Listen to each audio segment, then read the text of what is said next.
இந்த இந்த விழாவுக்கு வந்திருக்கும் அனைவருக்கும் வணக்கம். முதல்ல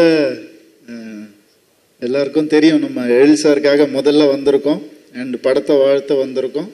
அதுக்கு முன்னாடி நான் ஒரு 2 பேரை வாழ்த்தணும்னு நினைக்கிறேன். எழில் சாருக்கு முன்னாடி எழில் சாருடைய 25 வருஷ பயணத்தை ஒரு விழாவாக எடுத்து அந்த விழாவில் அவரை சிறப்பிக்கணும்னு நினைச்ச முதல்ல ப்ரொடியூசருக்கும் அந்த கதாநாயகனுக்கும் முதல்ல நான் வாழ்த்து தெரிவிச்சுக்கிறேன். இந்த ஒரு நல்ல எண்ணத்துக்காகவே உங்கள் படம் ரொம்ப நல்லா ஓடும் sir. Because Ezhil sir deserves it. அவர் பண்ண படங்கள்லாம் பல ஹீரோஸ்க்கு ஒரு மிகப்பெரிய சக்சஸையும் ஒரு நல்ல ஒரு பயணத்துக்கான ஒரு வழியையும் அமைச்சு கொடுத்தது. அதே மாதிரி தான் எனக்கும் அவருடைய பயணத்தில் நானும் ஒரு அங்கமாக இருக்கேன்னு நினைக்கும் போது ரொம்ப ரொம்ப சந்தோஷமாக இருக்கு. அண்ட் எழில் சார் பற்றி உங்கள் எல்லாருக்குமே தெரியும், அதுக்கு தான் இங்கே வந்திருக்கீங்க. எனக்கு தெரிஞ்சது என்னுடைய எக்ஸ்பீரியன்ஸில் அவர் ஸ்கிரிப்ட் நான் படிக்கவே மாட்டேன், அவர் சொல்றதை தான் நான் கேட்பேன்.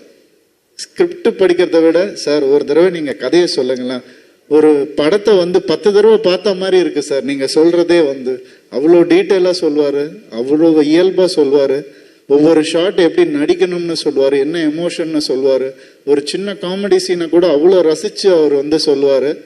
ஆனால் என்னன்னா அவர் சொல்லும் போது காது கொடுத்து நம்ம கேட்கணும், அது ரொம்ப கஷ்டம். ஏன்னா அவர் லாரி சார், ஒரு லாரி சார், என்ன சார், இல்லை ஓப்பன் பண்ணால் ஒரு லாரி ஃபேன் ஆஃப் பண்ணுங்க அப்படின்னு, அதுக்கப்புறம் இந்த லாரியிலேருந்து ஒருத்தன் இறங்க ஏசி ஆஃப் பண்ணுங்க, அப்புறம் சேரை பக்கத்தில் போயிட்டு சொல்லுங்க சார் அப்படின்னு. ஸோ எழில் சாருடைய அந்த ஒரு உணர்வு இருக்கு இல்லையா, கதை சொல்லும் போது அது உள்ள போயிடுவார், அந்த லொக்கேஷன் உள்ள போயிடுவார், அந்த சீன் உள்ள போயிடுவார். அப்போ நம்ம காது கொடுத்து கேட்கணும். அப்படியே கேட்டால் ஒரு நல்ல படத்தை பார்த்தா ஒரு ஃபீல் கிடைக்கும். அவர் எப்போ கதை சொன்னாலும் சார் இன்னொரு தடவை சொல்லுங்க சார், சொல்லுங்க சார்னு கேட்பேன் நான். எனக்கு ரொம்ப பிடிச்ச படம் என்னுடைய கரியரில் தீபாவளி. அந்த படத்தை எழில் சார் இயக்குனார். இன்னைக்கும் ஒரு திருப்பதி பிரதர்ஸ், நம்ம லிங்குசாமி சார் அவங்க பிரதரும் சேர்ந்து ஃபர்ஸ்ட் டைம் அந்த படத்தை ப்ரொடியூஸ் பண்ணாங்க. ஃபர்ஸ்ட் டைம் ப்ரொடியூஸ் பண்ணும்போது என்னை கூப்பிட்டாங்க.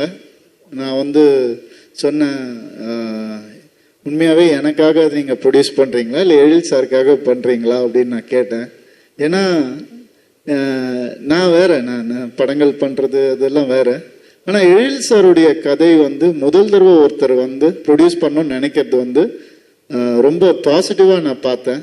அப்போதான் நான் கதையை கேட்டேன், இந்த கதையை கேளுங்க அப்படின்னாங்க. கேட்டேன், ரொம்ப பிடிச்சிருந்துச்சு எனக்கு. அண்ட் இந்த மாதிரி எழில் சார் நீங்கள் நல்ல படங்கள் அடுத்தடுத்து பண்ணணும் சார், ஃபாஸ்ட்டாக பண்ணணும் சார், நிறைய படங்கள் வரணும் சார், நாங்கள் எல்லாம் அதை பார்த்து ரசிக்கணும்னு ஆசைப்படுறேன் நான். அண்டு பார்த்திபன் சார் சொன்னார், இந்த எஸ்னா ஸ்பெஷல் எழில் அப்படின்னாங்க. நான் என்ன சொல்றேன்னா, நோ சொல்லாத எழில் அவர், எல்லாத்துக்கும் எஸ் தான் வருது. சார் இந்த ஷார்ட் இப்படி பண்ணிக்கலாமா சார், சார் இந்த ஆக்ஷன் இப்படி பண்ணிக்கலாம், எஸ் எஸ் அப்படின்னு சொல்லுவார்.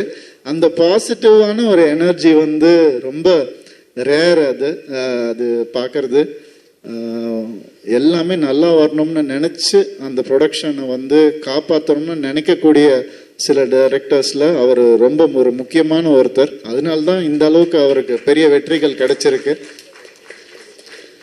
அண்ட் 25 சும்மா இன்னும் நிறைய போகணும். அவர் நாங்களும் கூட இருக்கோம். கண்டிப்பாக நிறைய நல்ல படங்கள் பண்ணணும். 50 ஆகணும், 75 ஆகணும், 100 ஆகணும், 100 வயசு நல்லா இருக்கணும். அவர் வாழ்த்தி விடைபெறுகிறேன். நன்றி, வணக்கம். Thank you so much.